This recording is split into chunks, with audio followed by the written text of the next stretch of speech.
जय श्री राधे कृष्णा। आज 25 दिसंबर 2024 है। कोई न कोई तिथि, कोई न कोई तारीखें, कोई न कोई संदेश इस समाज को दिया करती है। जैसा कि आज हम सभी जानते हैं कि क्रिसमस डे है। बहुत से लोग क्रिसमस मना भी रहे हैं, बहुत से लोग निंदा भी कर रहे हैं। अपने धर्म को ऊंचा उठाकर दूसरे के धर्म को नीचा दिखाना ये सबसे बड़ा पाप है। हमारा भारतवर्ष विभिन्न सांप्रदायिक देश है। किसी एक ही धर्म को विशेष बताना और दूसरे धर्म को निर्विशेष बताना ये घोर पाप की श्रेणी में आता है। क्रिसमस ये क्रिश्चियन का संप्रदाय है, ये उनका पंथ है। हम अगर हवाई जहाज से यात्रा कर रहे हैं तो हमें रेलगाड़ी से यात्रा करने वाले की निंदा तो नहीं करनी चाहिए। जिस तरह से हर व्यक्ति अपनी मंजिल को पाने के लिए तरह तरह के पंथ का सहारा लेता है, कोई पैदल जा रहा है, कोई साइकिल से जा रहा है, कोई मोटर गाड़ी से जा रहा है, कोई ट्रेन से जा रहा है, कोई फ्लाइट पकड़ कर जा रहा है, जा सब अपनी मंजिल की ही तरफ है। जिसका जैसा पंथ है। परमात्मा ने हमको जिस स्थिति, जिस परिस्थिति में पैदा किया है वो हमारे हित को ध्यान में रखते हुए ही पैदा किया है। हम अपना हित और अहित नहीं समझ सकते। हम बस इतना समझते हैं कि किसमें हमारा हित हो, लेकिन ये तो नहीं समझ सकते कि हमारा हित किसमें है। मानव की अनंत इच्छाएं हैं और उन्हीं अनंत इच्छाओं को पूर्ति करने के लिए मानव तरह तरह के प्रयास, तरह तरह के आयाम लगाता रहता है, करता रहता है।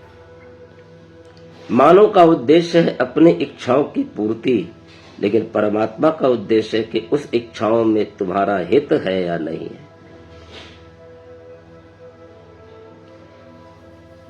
इसलिए क्रिसमस क्रिश्चियनियों का पंथ है।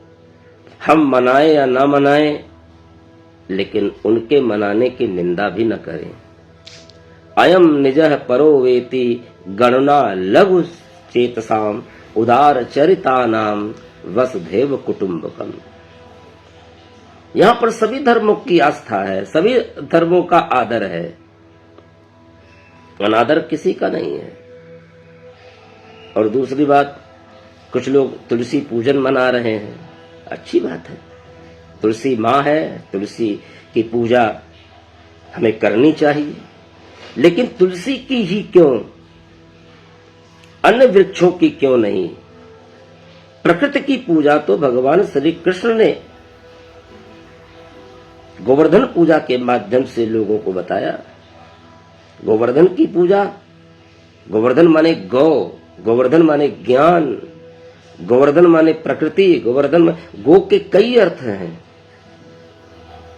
प्रकृति की पूजा, गायों की पूजा, ये गोवर्धन पूजा है। तो क्रिसमस डे पर ही क्यों हम तुलसी की पूजा करें, और दिन क्यों नहीं? हम तो कहते हैं कि हम प्रतिदिन तुलसी की पूजा करें, लेकिन सिर्फ इस नाते कि क्रिसमस लोग किसी अन्य वृक्ष की पूजा करते हैं तो हमारे लिए तुलसी इसलिए सर्वश्रेष्ठ है क्योंकि उनका क्रिसमस श्रेष्ठ नहीं है। किसी दूसरे के धर्म को नीचा दिखा करके अपने धर्म की सर्वश्रेष्ठता का बखान करना ही ये सबसे बड़ा पाप है, सबसे बड़ी निंदा है। इसलिए हमको इन सभी चीजों से बचने की आवश्यकता है। मानव में गलत संदेश जा रहा है, समाज में गलत संदेश जा रहा है। आज की ये 3-4 साल पूर्व से ये तुलसी की पूजा क्रिसमस डे पे ही करने का जो ये प्रचलन किया जा रहा है ये अपने आप में गलत है और इसके बहुत ही भयावह परिणाम भविष्य में होंगे। हमारा देश राम और कृष्ण का देश है। हमारे यहां राम भी आदरणीय है, कृष्ण भी आदरणीय है।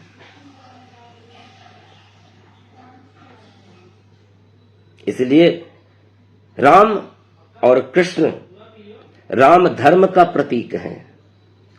श्रीमद् भागवत महापुराण में, रामायण में, देवी भागवत में, 18 पुराणों में हर जगह राम और कृष्ण की चर्चा की गई है। रामायण में रामचरित्र है, कृष्ण चरित्र नहीं है। लेकिन श्रीमद् भागवत महापुराण में सबसे पहले रामचरित्र है, उसके बाद कृष्ण चरित्र है। इसका आशय क्या? इसका अर्थ यही है कि सबसे पहले राम आते हैं, फिर उसके बाद कृष्ण आते हैं। जब तक राम नहीं आते तब तक कृष्ण के आने का कोई सवाल ही नहीं पैदा होता है। राम पहले क्यों आते हैं, कृष्ण बाद में क्यों आते हैं? क्योंकि राम कौन है, कृष्ण कौन है? राम मर्यादा का प्रतीक है, कृष्ण प्रेम का प्रतीक है। जो धर्म की मर्यादा का पालन करता है वही कृष्ण के प्रेम का रहस्य समझ सकता है। कृष्ण के प्रेम के रहस्य को समझने के लिए हमें सबसे पहले मर्यादित होना पड़ेगा, धर्म की मर्यादा का पालन करना पड़ेगा। और धर्म की मर्यादा यही है कि हम दूसरों के धर्म का आदर करें, दूसरों के धर्म का सम्मान करें। भले उनके धर्म को हम अपना नहीं सकते, लेकिन उनकी निंदा भी न करें। इसलिए देखिए, रामलीला हर वर्ष मनाई जाती है, लेकिन कभी आपने कृष्ण लीला भी उस प्रचलन के अनुसार आपने मनाते हुए कहीं देखा है? कृष्ण लीला बहुत कम मनाई जाती है, राम लीला हर वर्ष मनाई जाती है और हर वर्ष हर जगह मनाई जाती है। राम ने रावण को मारा तो रावण के पुतला का दहन होता है। कृष्ण ने कंस को मारा, क्या कभी कंस के भी पुतला का दहन कभी होता है? नहीं होता। इसका अर्थ क्या है? रामलीला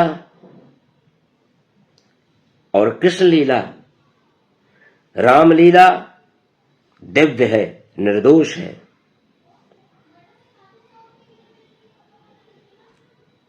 जिसको और रासलीला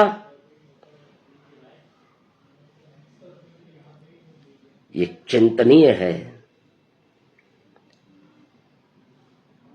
जिसने रासलीला में काम का दर्शन कर लिया उसको प्रेम का रहस्य कभी समझ में नहीं आ सकता। रासलीला का रहस्य वही समझ सकता है जिसने राम की मर्यादा का पालन किया हो। कृष्ण लीलाएं इसीलिए ज्यादा नहीं होती हैं क्योंकि कृष्ण लीला अटपटी है, रामलीला सरल है। राम सरल है, कृष्ण कठिन है। इसलिए राम का नाम लेना भी सरल है, राम, और कृष्ण का नाम लेने के लिए थोड़ा जीभ को टेढ़ी करनी पड़ती है। भगवान कृष्ण अटपटे हैं, राम सरल हैं।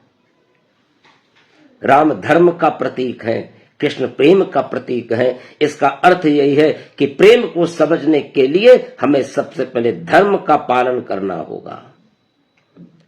और धर्म सबसे बड़ा यही है कि हम सभी धर्मों का आदर करें, चाहे वो मुसलमान हो, चाहे वो ईसाई हो, चाहे वो सिख हो, चाहे वो हिंदू हो।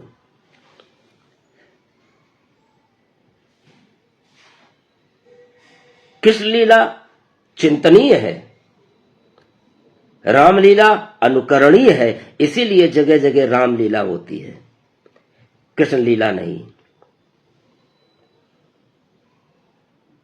रामलीला हमें यह सिखाती है कि हमें क्या करना चाहिए कि प्रातः काल उठ के रघुनाथा, मातु पिता गुरु नावई माथा।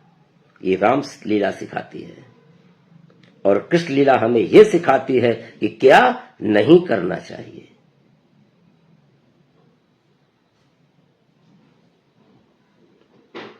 सबकी पूजा करें, सब अनुकरणीय हैं। लेकिन समस्या इस बात की है ना कि कुछ लोग शिकायत करते हैं कि हम उनके धर्म को आदर करें और वो हमारे धर्म का अनादर करें, तो हमारा कर्तव्य बनता है कि हम भी उनके धर्म का अनादर करें। यहीं पर तो सबसे बड़ी समस्या खड़ी होती है कि उसने ऐसा किया तो हम ऐसा क्यों न करें। ये उसने ऐसा किया, ये उसका धर्म है, आप ऐसा करो, ये आपका धर्म है। व्यक्ति आजकल दुखी क्यों है? क्योंकि दूसरों के सुखों से वो दुखी है कि अगला सुखी क्यों है। इसीलिए हम सबसे बड़े दुखी हैं। सहमी हुई है झोपड़ी बारिश के खौफ से, महलों की आरजू है कि बारिश तेज हो। दो चीजों का रोना है। और अगर व्यक्ति दो चीजों का रोना बंद कर दे, समस्याएं अपने आप समाप्त हो जाएंगी। वो क्या? दूसरों का दुख, दूसरों के दुख का रोना,